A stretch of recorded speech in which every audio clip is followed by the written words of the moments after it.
Hello, glad to see you here at Ritualistically Botanica. If you're new here, my name is Mo and I'm your host. This is the space where I cast astrology charts, shuffle tarot cards, write metaphysical poetry, and channel magic.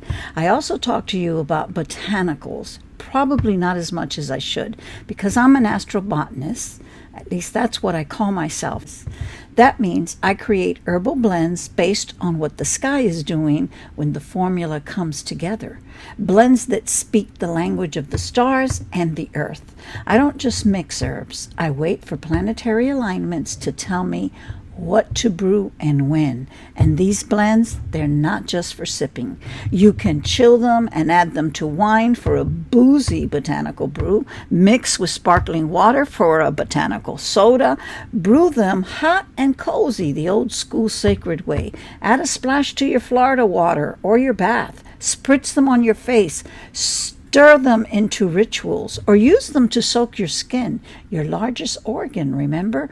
This is the real ritualistic integration of botany and astrology because herbs talk and planets talk and I listen. Now, let's talk about the cards for this weekend.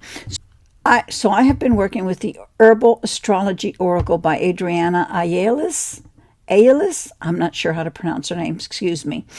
I was gifted this deck, and usually I'm not an oracle deck kind of girl, but this one, it had me because it weaves herbology with astrology, and that's my language. So let's start with the pulls.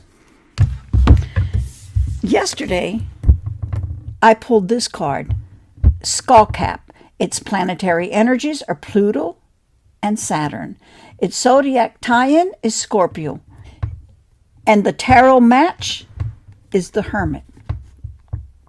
Skullcap is the herb of psychic ceasefire. It's not a knockout, it's a command. We are not doing this tonight. It cools Mars, disarms Pluto, and softens Saturn. It restores sovereignty to the nervous system. And the Hermit, well, that's the card that shows up when you've reached the edge of a cycle, when you've done all the work and now you're in the quiet waiting for your own reflection to rise. You look back, not to regret, but to learn. The Hermit is your internal witness.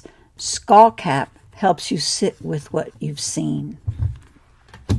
Now, today's card is Valerian. Planetary energy, Neptune. Zodiac tie-in, Pisces.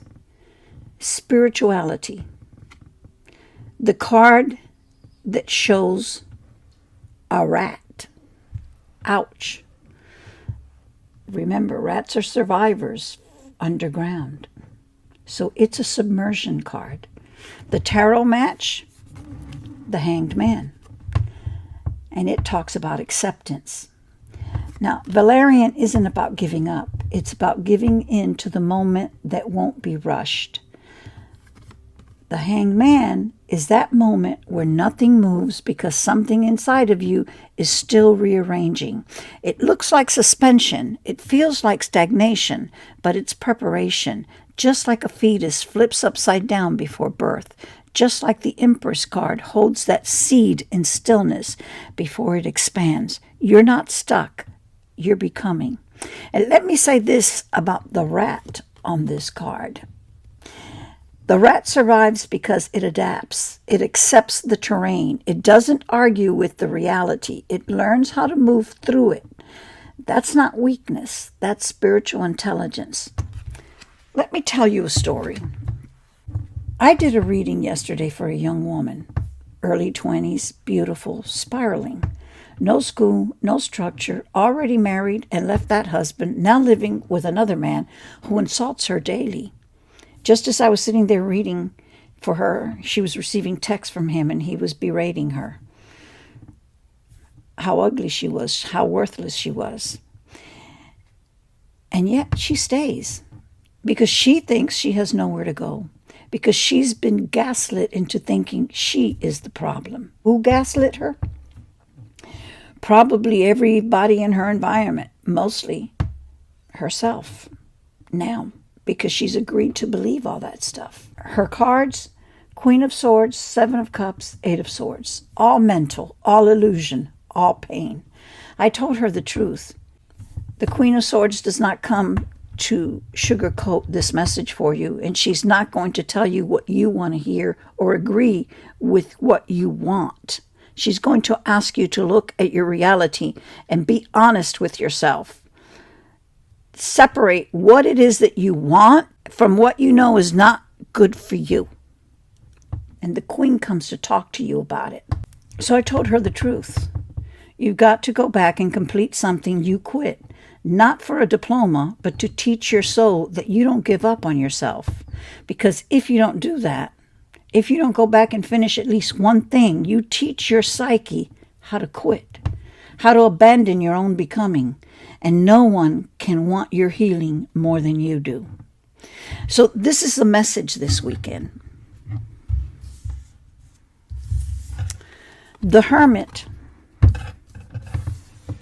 and the Hanged Man are not punishment. They're process. One asks you to review and the other asks you to release. Both demand that you be honest with yourself. Both demand that you stop blaming the ghost and name the grief. Because no, my dear, you are not possessed by a demon. You are haunted by a story. And healing is an exorcism of that false narrative. And here's where the plant spirits walk in. Skullcap and Valerian are both in my deep sleep blend. They're part of a recipe I built specifically for those kinds of nights, when your thoughts are loud, when your breath is shallow, when your body won't soften, when your soul is tired, but your mind is wired. You can brew it hot, you can chill it and pour it over ice, you can spike it with wine or bless your bath with it. You can put it beside your bed for midnight wake up so you can hydrate during the night. It's not just a sleep blend, it's a soul blend. And I'll talk more in another video about astrobotany and how I create my blends. But for today, this message is for anyone who feels stuck, restless, or full of spiraling questions. Stop moving. Be still. Accept what is and reclaim your direction from inside the quiet. And if any of you are getting readings from someone, I would hope that those of us in this community are ethical enough not to tell someone that they are possessed by something outside of themselves, but to explain to them, walk them through the process that the only thing that possesses us is the things that we believe in. So if you feel that you're cursed or stuck or that some evil force has control of you, look deeply into the abyss of your subconscious, because that's where that demon lies. It's a demon of your own creation. It's a demon that you agreed to believe in. Maybe it was something someone said to you while you were growing up. Maybe it's the way you were treated. Maybe it's the way your experience evolved when you were not a person who was sovereign and could take command of your thoughts. But now you're being called to take command of your thoughts. Exorcise those demons. Don't believe them. Don't agree to believe the lies and the stories that, yes, even your own brain tells you. You are beautiful. You are sovereign. You are deserving of everything that you want in this life. You have to, first of all, believe that you are and open yourself up to receive. And then do the hard work of looking straight, like the Queen of Swords, into what is real. And stop gaslighting yourself. You know what you've got to do. And you've got to go ahead and tackle it. I promise you that after that, things will be so delightful. You already know. And that's all I've got for you today. So I'll see you again tomorrow. Bye now.